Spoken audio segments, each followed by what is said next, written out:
గత 3 రోజులుగా కురుస్తున్న భారీ వర్షాల నేపథ్యంలో ప్రజలు అప్రమత్తంగా ఉండాలని నర్సాపూర్ కాంగ్రెస్ పార్టీ ఇన్ఛార్జ్ ఆవుల రాజిరెడ్డి సూచించారు. మెదక్ జిల్లా నర్సాపూర్లోని ఆవుల రాజిరెడ్డి క్యాంప్ కార్యాలయంలో ఆయన మీడియా సమావేశం నిర్వహించి మాట్లాడారు. చెరువులు, కుంటలు నిండి అలుగులు పారుతున్న నేపథ్యంలో చెరువుల వద్దకు ఎవరు వెళ్లవద్దని, విద్యుత్ స్తంభాల వద్ద జాగ్రత్తలు పాటించాలని, పురాతన ఇళ్లలో ఎవరు నివాసం ఉండవద్దని, సురక్షిత ప్రాంతాల్లో నివాసం ఉండాలని సూచించారు.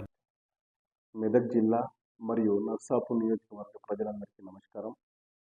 గత 2 రోజులుగా ఎడతెరిపి లేకుండా కురుస్తున్న వర్షాల నేపథ్యంలో ప్రజలందరూ అప్రమత్తంగా ఉండాలని, జాగ్రత్తగా ఉండాలని కోరుకుంటున్నాను.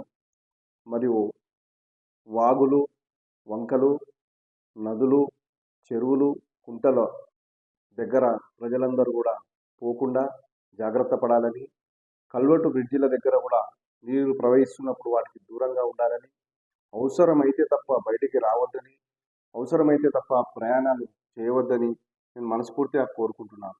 మరి కరెంటు వైర్లు, స్తంభాలు, తడిసిన స్తంభాల పట్ల జాగ్రత్తగా ఉండాలని, దూరంగా ఉండాలని, రైతులు మరి పంపు సెట్ల దగ్గర మరి తడిసిన పంపు సెట్లు ఉంటాయి కాబట్టి వాటికి కూడా దూరంగా జాగ్రత్తగా ఉండాలని, మరి పంట పొలాల్లో నిల్వ ఉన్న నీటిని తీసేసి జాగ్రత్తగా పంటలను కాపాడుకోవాలని మనస్ఫూర్తిగా కోరుకుంటున్నాను. చిన్నపిల్లలను కూడా జాగ్రత్తగా చూసుకోవాలని, బయటకు వెళ్ళనివద్దని, మరి ప్రజాప్రతినిధులందరూ, నాయకులు, ఉద్యోగస్తులు ప్రతి ఒక్కరు కూడా సహాయక చర్యల్లో పాల్గొని ప్రజలందరికీ తోడ్పాటును అందిస్తూ సహాయ సహకారాలు అందించాలని మనస్ఫూర్తిగా కోరుకుంటున్నాను.